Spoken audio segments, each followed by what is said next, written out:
Hey guys, Shad Hoover, kayak bass fishing. One of the great things about having a bunch of different anglers fishing the Kayak Bass Fishing Tournament Series is there's a lot of different approaches to catching fish at any given time. So we're going to turn it over to Jason Broach and let him talk to you about fishing a frog in the springtime.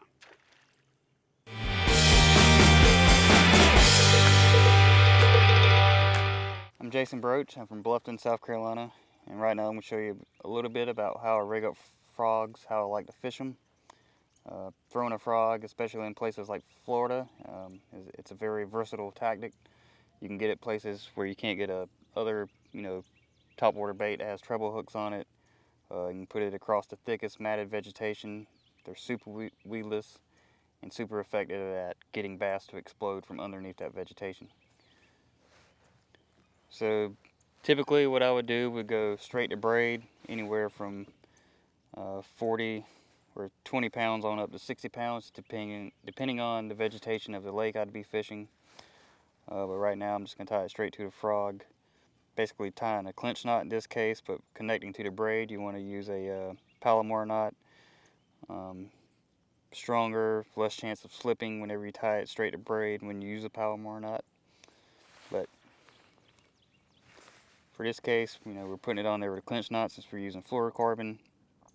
And sometimes when I do throw a frog, actually about 90% of the time, I am still using fluorocarbon, because usually I'm putting on a setup where I'm already fishing. And Blair Wiggins and a lot of his tutorials, he says fluorocarbon, if it helps you get that one more bite during the day, it's done its job. So I always like to use fluorocarbon even when frog fishing. In terms of frogs, I don't really have a favorite. I grab whichever one. I mean, they all look about the same.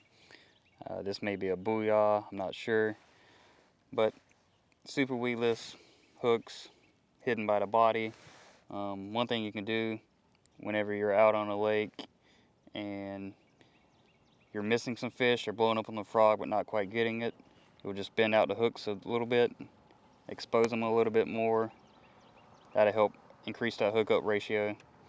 Another thing you can do whenever you're getting short strikes is every time you buy a frog, you start off with these legs that are just super long. And, a lot of the lakes we fish nowadays, fish are skittish. They've seen this, they know what it is, but, curiosity, they got to try it. So sometimes they'll just grab these back legs, you'll miss the fish. So another technique you can do is just shorten up the legs. And if you look at some people's frogs, they may cut the legs completely off. Usually I like to leave at least 1 inch on there, but typically if you don't cut off the legs, a fish it sees it laying up like this, and it might not necessarily want to eat the whole frog. It'll just come up, get it down, pull it under, and then eventually at some point it might try to engulf it. That's usually why you want to wait about 2 seconds to set the hook with a frog. But one way to also get around that and to help increase your hookup ratio is just go ahead and cut the legs off shorter. Smaller target, it's going to be easier to ingest to begin with. So 90% of the time the legs are going to be cut off a shorter length to help with that hookup ratio. Those are 2 modifications you can do to help increase your hookup ratio with a frog. As far as what you want to throw it on, 9 times out of 10, someone's going to use a bait caster. I use spinning as well. It just helps with that casting distance. I like to be as far away from the fish as possible, less chance of spooking them, even when you're around a lot of vegetation. The farther cast you can make, the more hookups you're going to get.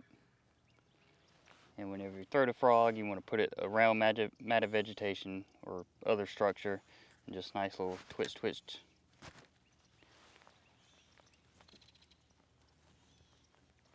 You really want to experiment. Sometimes they'll hit it, just straight up popping, never stopping the frog. Other times you may be in a situation where you cast it out and you see this one little opening in the vegetation you're fishing. Constantly pop it right until you get to the beginning of that little hole, whatever it may be, and that's when you want to kind of slow it down. And usually as soon as you get it to the edge of that little opening, you're going to get a big explosion on it. Can be super fun to fish a frog. Hot summer day down in Florida, you can catch fish on a frog all day long.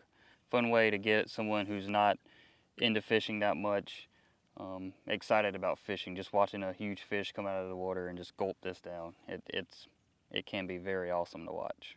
But it's actually not my go-to. Topwater in general. I do love hearing a huge explosion on a chug bug, on a frog, whatever, a whopper plopper. But it's something about it, your hookup ratio, it's just not as good as what it would be when you're using a single hook type bait, a jig, a chatterbait, Texas rig, soft plastic. But it is effective. It's definitely something you have to keep in your arsenal. Certain times of year, certain lakes, Lake Gunnersville in the fall, September, and frog fishing is, that's the norm. It's what you're going to be doing on a place like that. So always keep it in your arsenal. Always have a frog ready. Get around matted vegetation, other structure. It can be super effective in finding fish.